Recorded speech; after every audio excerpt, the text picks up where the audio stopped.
Welcome to Upturn, the podcast where we go beyond discussing success and delve into stories that are rarely talked about. We share honest stories about failing, hitting low points, and most importantly, a turning point when someone decides, this is it, no more BS. I'm getting my life back on track now. So get inspired by authentic voices who choose to climb back up when life knocked them down. This is your place for honest conversations, recognition, and powerful upturns. Let's rise together. Hi, and welcome to this next episode of the Upturn podcast. I'm Steph, and I'll be hosting this podcast. And today I will be talking to Lavina van Meer, and she's one of the authors of the next Upturn book. Hi, and welcome. So glad you're here. I read your piece. I know you a little bit from that we just chatted. Can you tell us a little bit about yourself and what you do? Yes, of course. Well, thank you for having me. And my name is Lavina. 45 years old. Not really important, but just to know. I live in the south of Holland and I work as a coach. I'm an entrepreneur and I have a coaching business where I work with breathwork coaching and body-oriented therapy. So this book is about upturns, about authenticity.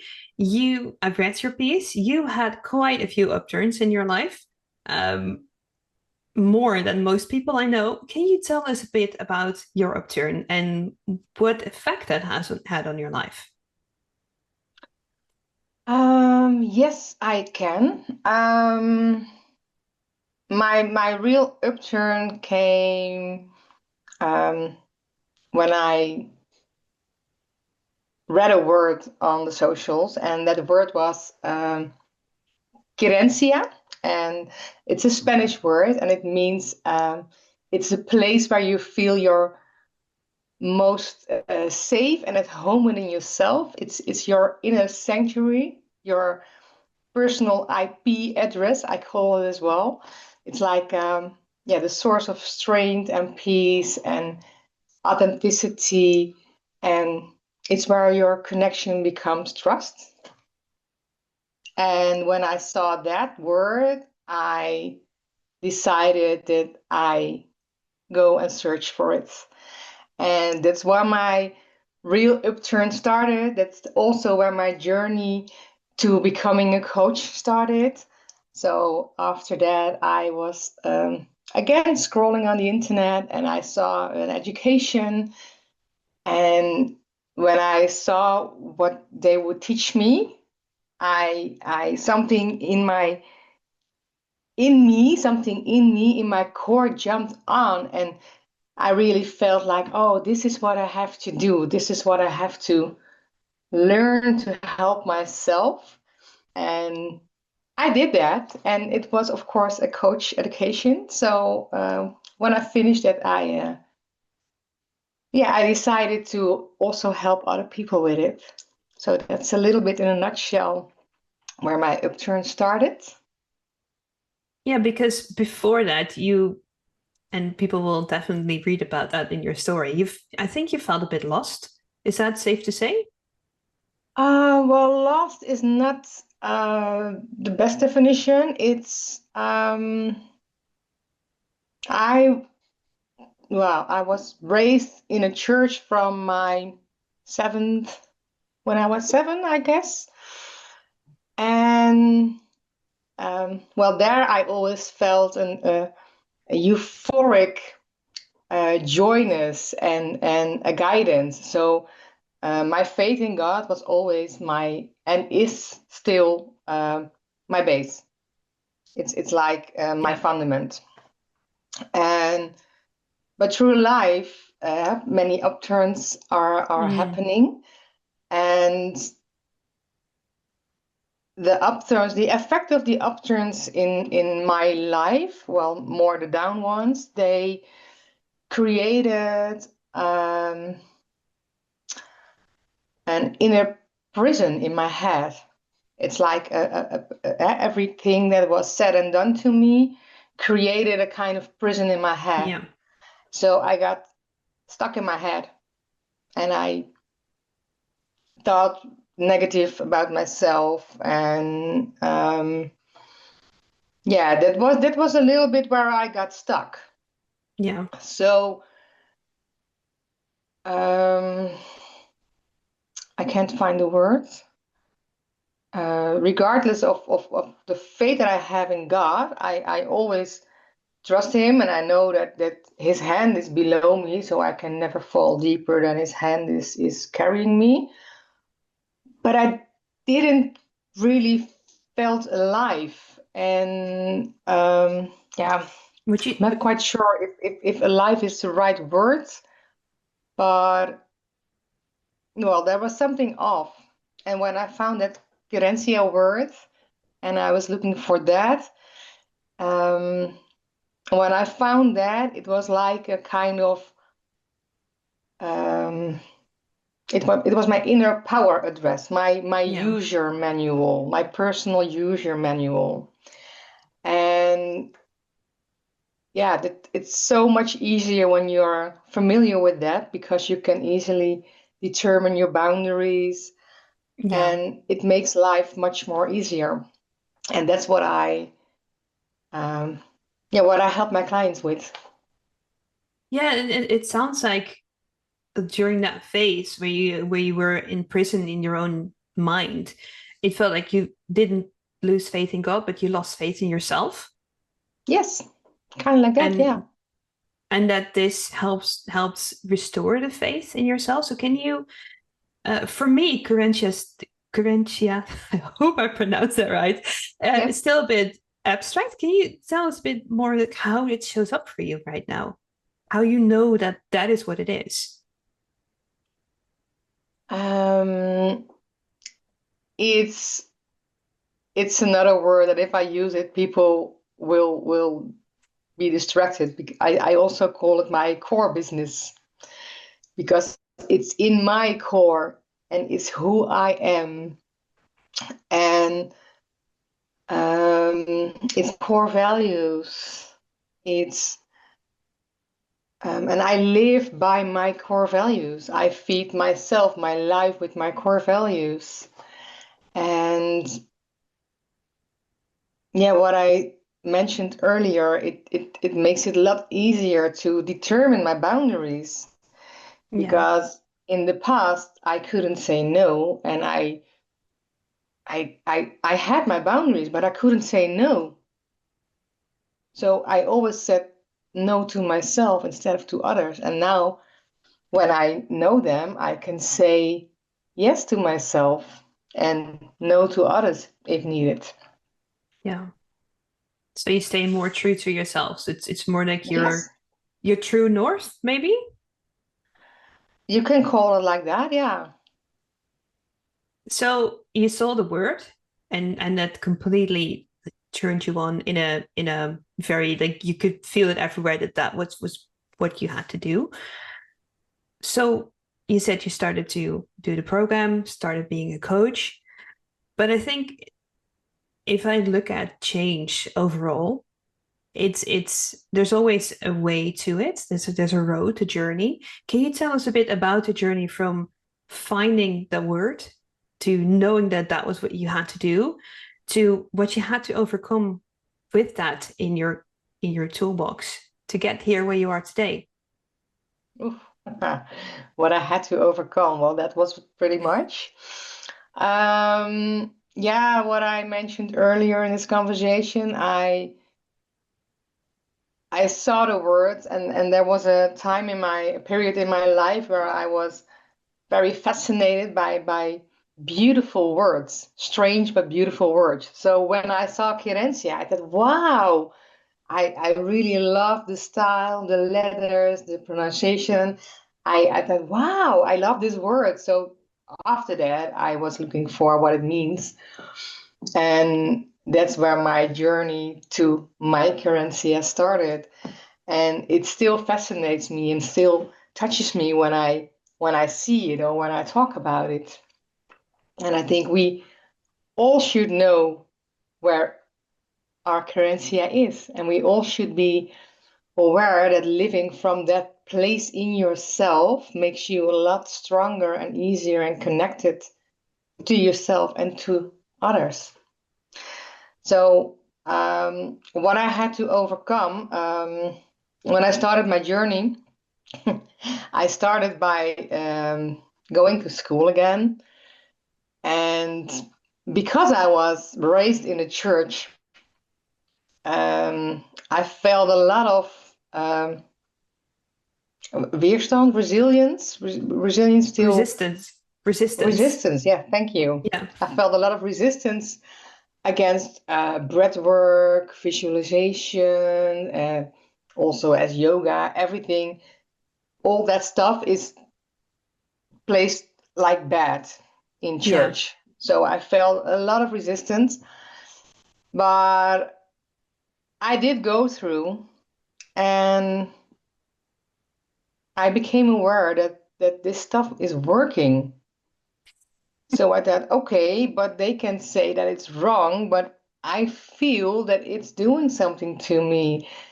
And that was for me a kind of epiphany, like, okay, my faith is with my heart Yeah.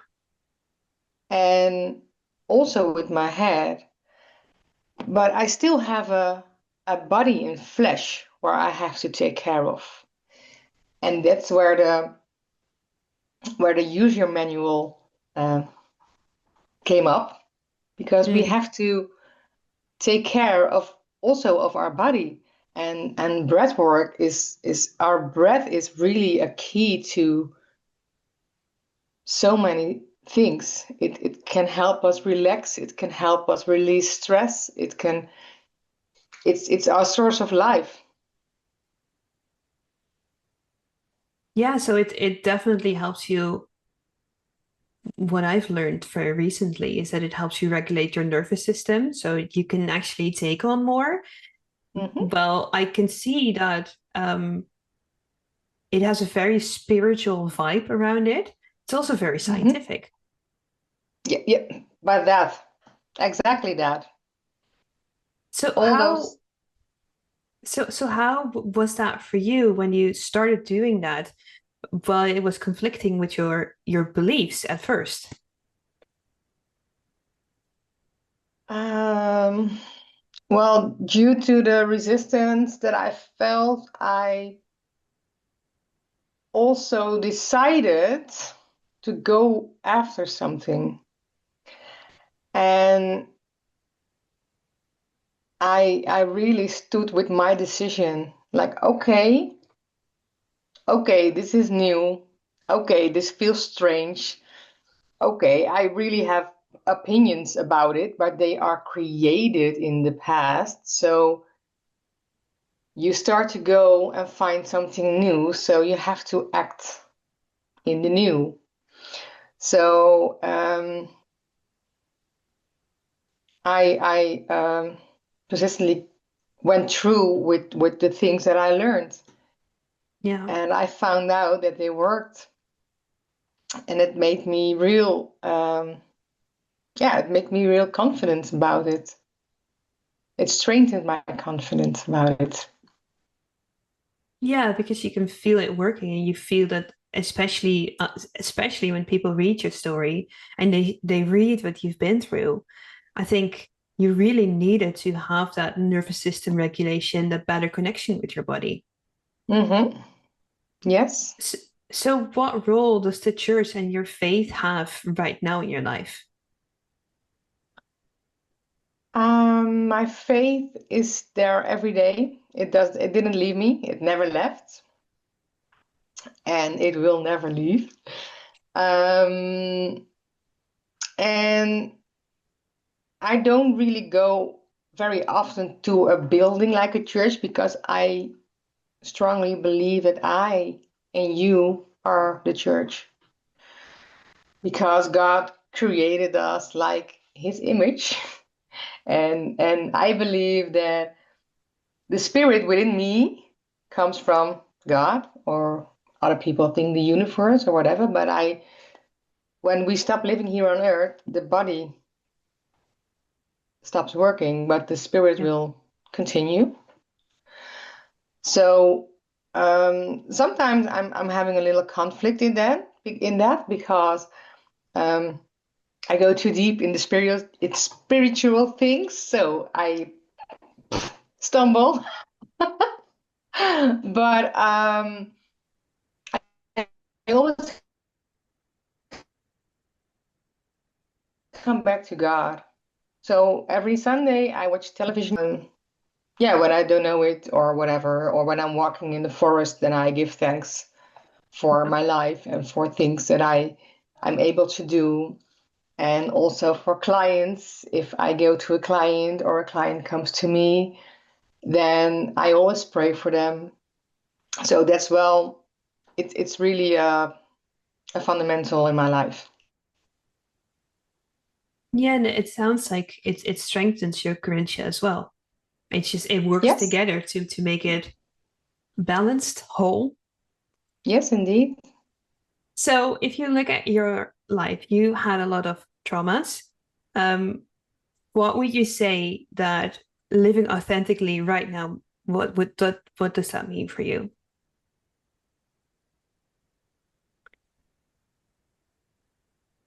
Staying true to myself. Um,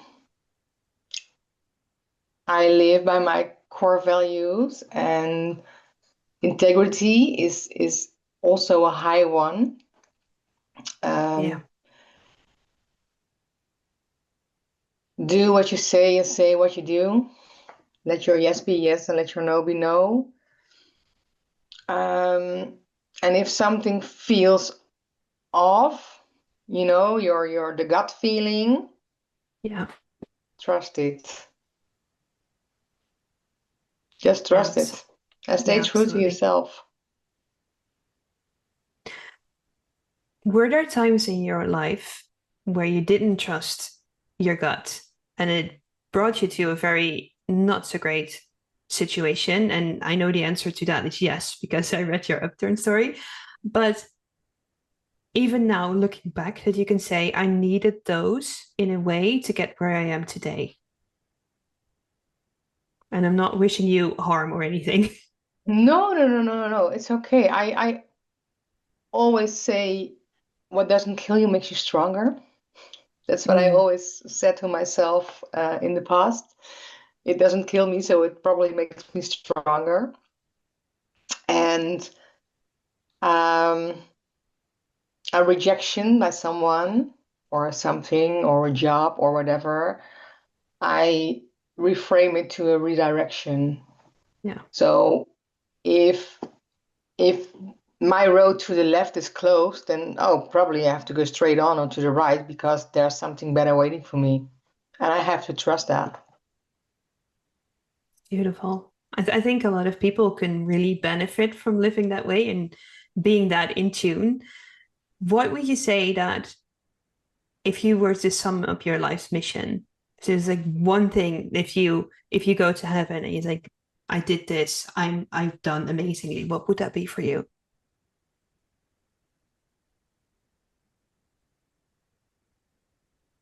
Um, what I am proud of what I have done already, or is that what you mean? I think everyone who's here on earth has a life's mission, who is here to Mhm. do this one specific thing. And I'm not saying that's the one thing because I know I'm multi-passionate, so I know my one thing is multiple things. Um, but I can sum up mine in one sentence, and I'm just really curious what yours is and why you feel so strongly about that. Oh, it's my curiosity and love for people. I'm really curious from the heart because I really want to know um, how people think, why people feel the way like they feel, what they have been through, to see where they come from. I really would like to understand them, and I can listen without judging, and I have a great heart. I really have a lot of love. So the things that I'm really proud of is, yeah, the results of my clients. that's what makes me really proud.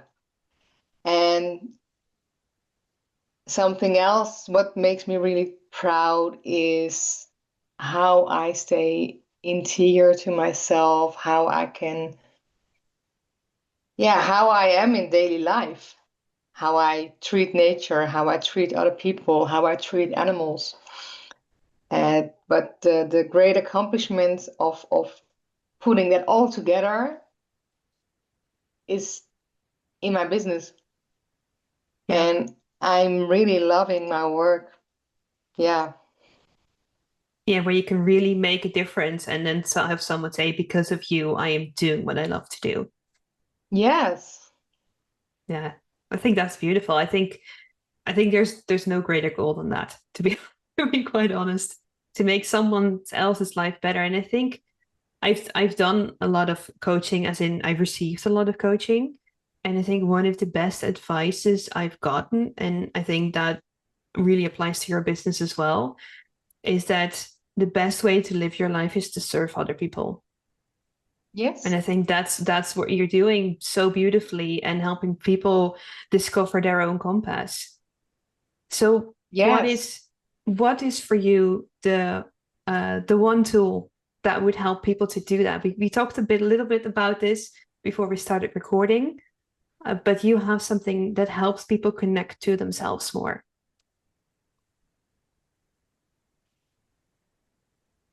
Now my radars are turning because I have a lot. You do have a lot. You But do. I think You offer a lot, but in this case, I'm talking about breathwork, and you mentioned yes, this a little bit.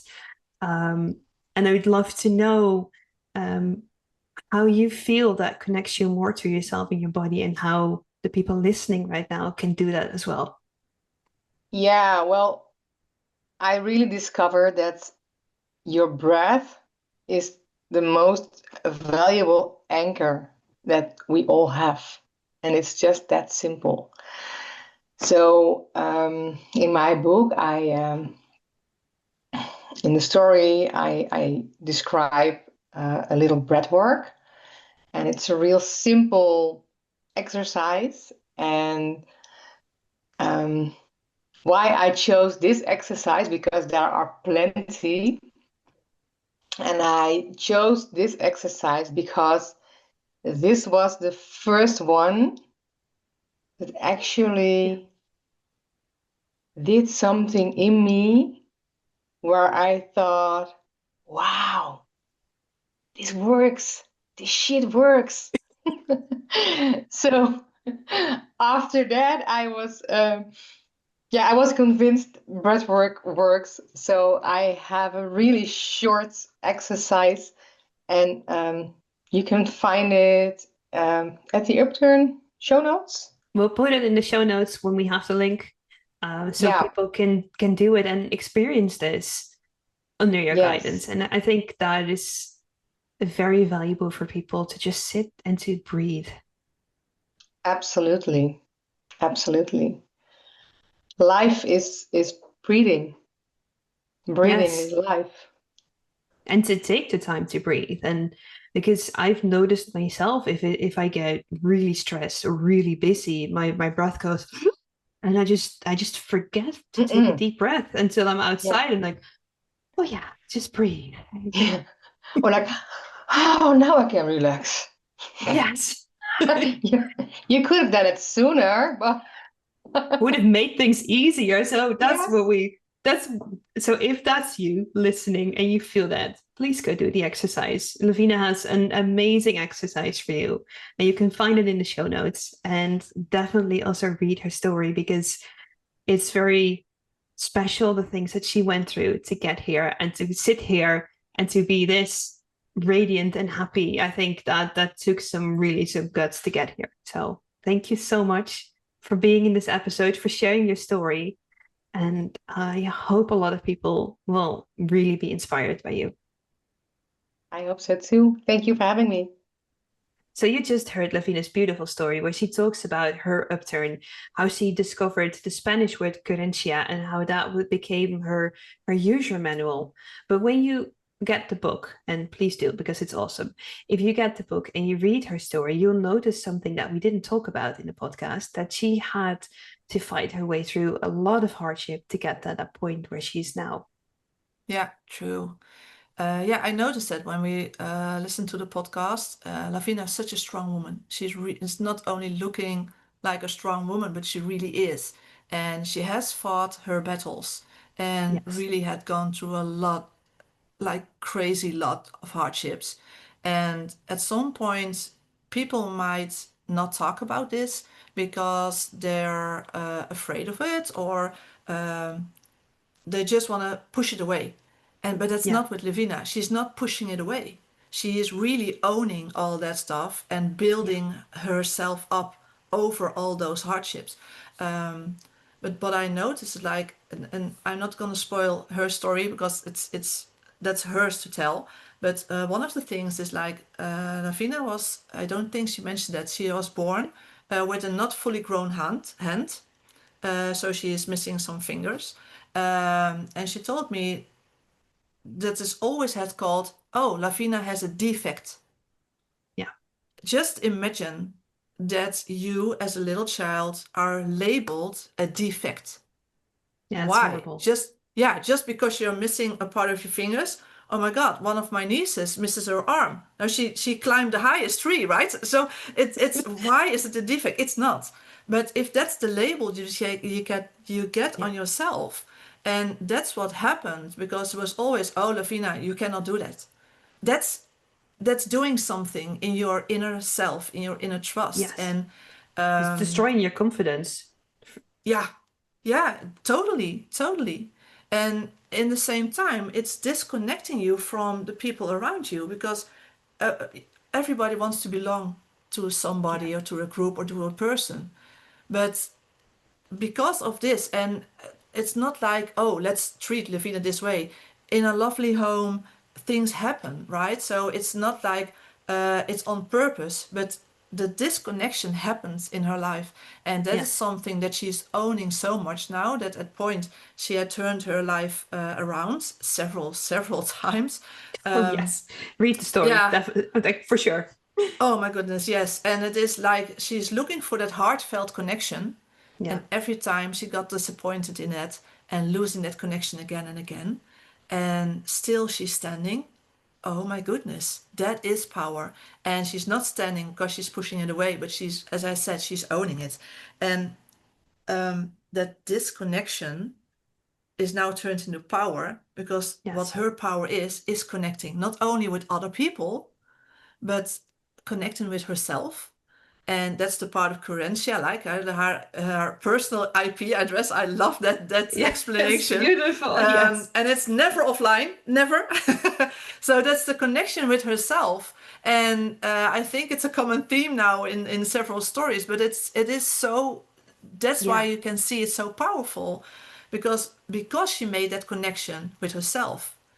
From there on, she was able to stand there and give that connection to others who also needed it. Because at some point, aren't we all at some point labeled like a default, or like not good enough, or yeah. I think everyone has a story where they've been called a defect, or there's something wrong with you, or you're not good enough, or you're not doing XYZ because of something that you are, or whatever. So I think it's very relatable for a lot of people, because I think in growing up, and I read somewhere once that to grow up means that you always come out with dents, because that is what growing up is. That there's always, even with your parents doing everything right with the best intentions, and you still end up with childhood things that you need to process. Yes. So, and so true. and for some people that's worse than others, for sure. But I think a lot of people will recognize that they need to go back to their core, their usual manuals, as you put it so nicely. Yeah. To be able to do what you have to do here. Yes, exactly. And to share that part, not keeping it for yourself. So step one is finding it for yourself, and find a way in your life to implement it and to grow with it and to heal with it. That's really important. But then the next step, and that's what she's already at, the next step is helping others to do the same. And you can only do that from a power of owning your shit, of owning everything what happens. You can say it. It's your podcast. You can say it. But no, but you do have to go through a lot of turds, to put it a little bit more nicely, to get the fertilizer you need to grow. Yeah. And oh my God, she grabbed it and she owned it, and still growing and still eager to discover things and curious to learn things and growing even more. And it's beautiful to see. So I thought it was really important to also mention that downfall part, because that's what Upturn is about. Not only the upturns, but exactly where did that upturn came from, because she had that hardship in before. And I think it's mention worthy to say she had her fair share. Yeah, absolutely. And if you want to know what that was, how she moved through it, you can read her very inspiring story in the next Upturn book, all about authenticity. And I really hope you do, because it will be one of the stories, along with all the others that we talked about or that you're still going to hear, that will help you get back to yourself, to really be authentically yourself. Thank you for listening to this episode of the Upturn podcast. Did we make you hungry for your own upturn in life?